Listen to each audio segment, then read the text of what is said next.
청년 스티브 소오여 이야기. 이 글은 대학생 스티브 소오여가 소천하기 얼마 전에 대학교에서 쓴 자기 간증문을 한글로 대강 번역한 것이다. 그는 수열 사고로 에이즈에 걸린 후 죽기 전까지 캠퍼스를 돌면서 한 학교라도 더 전도하다가 주님 곁으로 갔다. 여러분, 우리가 어줍잖게 보내기 쉬운 하루하루는 죽음을 앞둔 스티브 소오여가 하루라도 더, 한 캠퍼스라도 더 전도하기 간절히 원했던 매우 소중한 하루였다. 환경을 탓하지 말고 나를 바꾸어야. 메인 주 근처 해안에서 있었던 일이다. 군함 한 척이 안개가 자욱해서 앞이 보이지 않는 밤바다를 항해하고 있었다.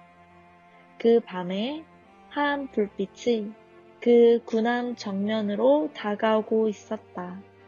선장은 즉시 깜빡이 신호를 통해 군함으로 마주 다가오는 배에게 즉시 진로를 바꾸라는 신호를 보냈다. 그런데 마주오는 불빛으로부터 깜빡이 응답이 왔다. 네가 진로를 바꾸라는 것이다. 이런 일이 한 차례 더 반복되었다. 이제 서로 교신할 시간은 한 번밖에 남지 않았다. 선장은 직접 신호를 보냈다. 나는 미국 군함의 선장이다. 너는 즉시 항로를 변경하라. 그러자 상대편이 이런 응답이 왔다. 아니요, 당신이 빨리 항로를 바꾸라. 여기는 등대다. 이 이야기는 우리가 고통과 어려움을 어떻게 처리할 것인가에 대한 통찰력을 준다. 우리는 마치 군함의 선장처럼 나를 둘러싸고 있는 환경이 달라지기를 원한다. 실제로는 내가 변해야 그 어려움이 해결될 터인데 말이다. 내가 바로 이 이야기의 주인공이다. 나는 도저히 감당할 수 없는 인생의 어려움을 겪고 있었다. 그리고 그 어려운 고난의 환경이 내게서 떠나가기를 간절히 바랬다. 그러나 암초 위의 등대처럼 그 불치병들은 결코 변하지 않았다. 그러는 가운데 나는 주먹으로 벽을 치는 괴로운 날의 연속이었다. 그러나 나는 어느 날 드디어 내가 진로를 바꾸었다. 그때부터 나는 내 삶에 참 평안을 찾게 되었는데 부인, 인정, 비난, 격정. 나는 날 때부터 혈우병을 갖고 태어났다. 그 병은 이유 없이 내 뼈와 관절을 부풀어 오르게 했고 그 부분이 몹시 아팠다. 그래서 수혈을 통해 남의 피에서 단백질을 공급받아야 했는데 어느 날 감염된 피가 내게 수혈되어 HIV와 C형 간염 등을 덤으로 더 얻게 되었다. 내가 언제 HIV에 감염되었는지 정확하게 모르겠다. 너무 많은 수혈을 받았기 때문에 공급처가 정확하게 어딘지도 모르겠다. 초등학교 시절인 1980년, 83년 사이라고 추측할 뿐이다. 부인, 사실 나는 고등학교 2학년까지 내가 HIV에 감염되었다는 사실을 통보받지 못했다. 아마 병원과 부모님은 알고 있었지만 내가 아직 너무 어려서 그랬던 것 같다. 이 사실을 통보받았을 때 나는 여느 사람이 하는 것처럼 그 사실을 부인했다. 인정하지 않았다. 왜냐하면 HIV는 잠복기에 별다른 외적 증상이나 통증이 없다. 그러나 혈우병 증세로 뼈와 관절이 부어오를 땐 무척 아팠다. 어쩌면 내 마음은 그 진실을 인정하고 싶지 않았을 것이다. 우리 부모님들도 그랬다. 너는 좋아 보여. 너는 정상이야. 너는 괜찮아. 인정과 비난. 그러나 언제까지 부인하며 살 수 없는 노릇이었다. 나는 문구용 칼로 손끝을 베는 것도 조심해야 했었다.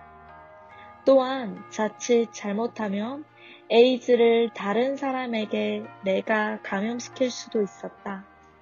그러니까 내가 인정하며 살아야 할 이유가 거기에 있었다. 그래서 내가 내 상태를 인정하면서 나타난 제일 초기 반응은 비난이었다. 정말 누가 나타나 내게 미안해. 그건 내 실수였어. 이렇게 사과라도 한다면 기분이 좀 나아질 것 같은 생각도 들었다. 나는 동성 연애자들을 무조건 비난하기 시작했다. 그 다음에는 하나님을 비난했다. 격정과 폭발. 비난이 거세어지면 화를 내면서 발작하게 된다. 비난은 말로만 하는 것이지만 그 다음 단계는 주먹을 휘두르고 발로 차게 된다. 그러면서 스스로 더욱 미쳐가는 것이다. 이런 상태가 반복되면 아무 사소한 일이라도 누가 나를 건드리기만 하면 주먹으로 벽을 치거나 방 안 물건들을 부수면서 울분을 폭발해 버린다. 그런데 경험해 보신 분들은 알겠지만 이런다고 문제가 해결되는 것은 아니다. 도리어 마음속 흑암의 구름은 더욱 짙어진다. 더 절망으로 떨어진다. 그리고 사람은 이성을 잃게 되고 자기 혼자 감당하면 될 고통을 가족들까지 함께 아프게 느끼도록 만든다. 나는 차라리 울어버리는 것이 격정을 폭발하는 것보다는 낫다는 것을 깨달았다. 내 혼자 어디 가서 울어버리면 가족이나 친구들을 아프게 하지 않을 뿐더러 울고 나면 기분이 한결 개운해지기 때문이었다. 그리스도를 만나다. 하루는 내가 기분이 바닥까지 가라앉은 상태에서 내 방에 처박혀 있었다. 몸의 통증이 심했고 체중은 놀라울 정도로 감소되었다. 나는 벽을 치면서 울부짖기도 하고 하나님께 욕설을 퍼붓기도 해보았다. 보다 못해 아빠가 내 방으로 들어오셨다. 아빠는 등 뒤로 문을 닫으셨다. 스티브야, 아빠가 네게 지금 아무런 도움이 못 된다는 것 잘 알지? 의사도 너를 도울 수는 없단다. 엄마도 마찬가지고 너도 너에게 도움을 줄 수는 없어. 이제 너에게 도움을 줄 수 있는 분은 오직 하나님밖에 안 계셔. 그 말만 마치고 아빠는 방을 나가셨다. 내가 조금 직전까지 하나님을 욕하다가 이제 다른 초이스가 없었다. 아빠 말이 맞았다. 나는 무릎을 꿇었다. 눈물을 흘리며 하나님께 말했다. 좋습니다. 하나님. 만약 당신이 천국에 정말 살아계신다면 저를 좀 도와주세요. 그러면 저도 주님을 도와드리는 삶을 살겠습니다. 그런데 그 후 신기한 일이 내게 일어났다. 빠졌던 내 체중이 빠른 시일 내로 다시 회복되는 것이었다. 혈액 중에 T세포 수치도 올라갔다. 좋은 현상이었다. 그러나 그때까지도 내가 전적으로 내 삶을 아직 주께 헌신한 것은 아니었다. 하나님, 감사해요. 좋았어요. 굿바이. 고마운 친구. 그러다가 나는 대학에 진학했는데 거기서 정말 놀라운 기숙사 룸메이트를 만났다. 그는 헌신된 크리스천이었다.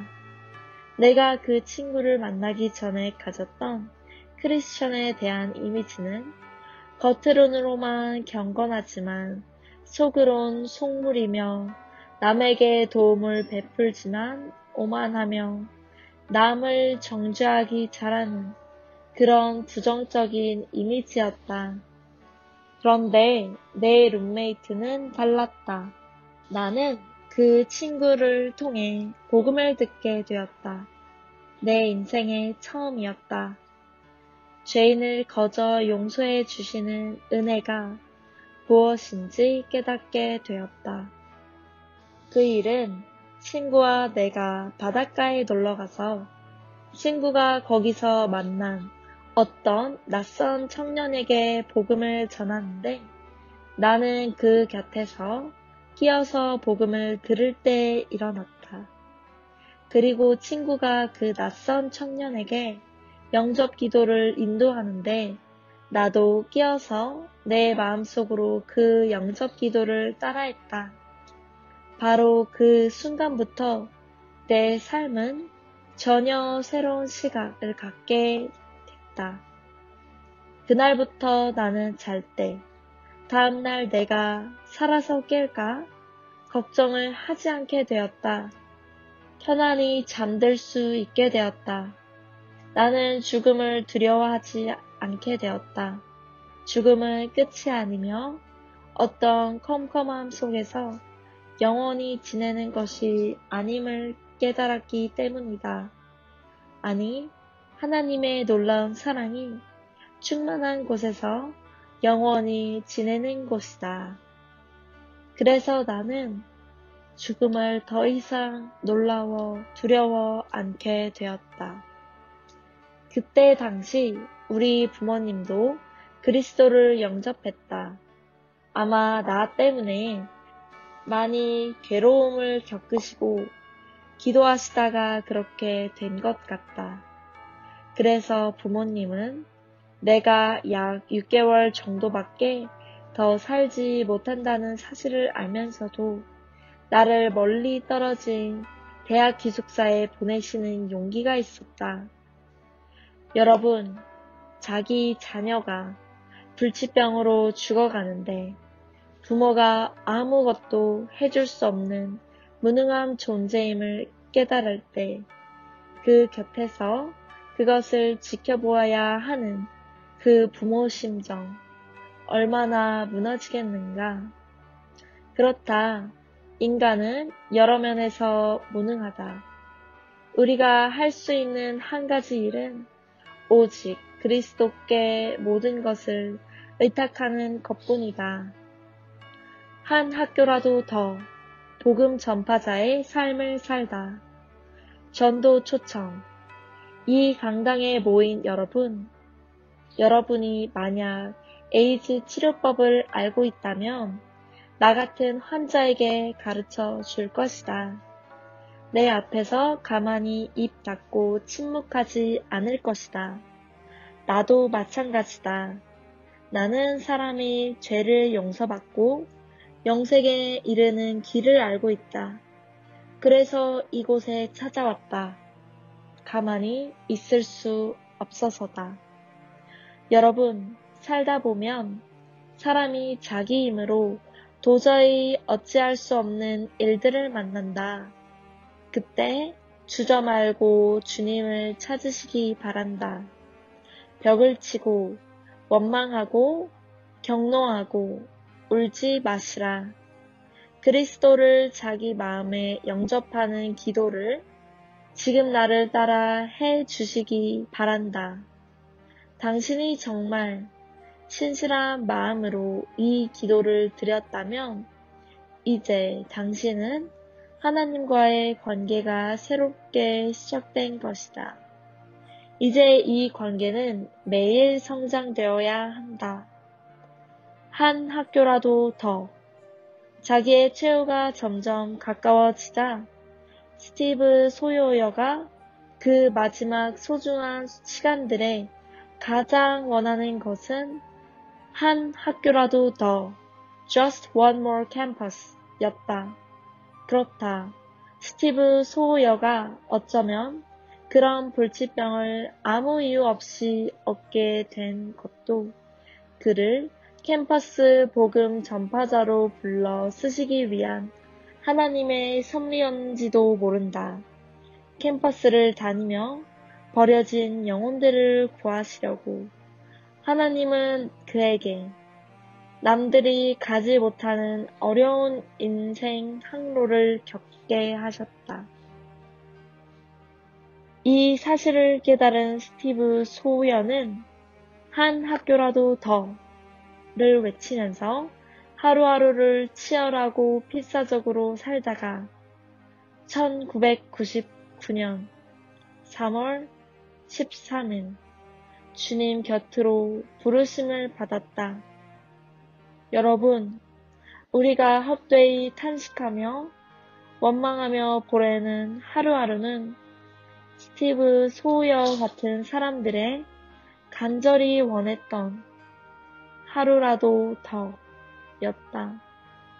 그런 하나님 나라를 위한 열심과 은혜가 여러분께 동일하게 있기를 바란다. 여러분, 언젠가 우리도 스티브 소우야처럼 인생을 마감할 때가 찾아온다. 별반 다르지 않다. 그때 좀 더 맛있는 것 찾다가 죽을 것인가? 좀 더 여행 많이 하다가 죽을 것인가? 아니다. 좀 더 헌신하고 좀 더 영광 돌리고 죽을 것이다.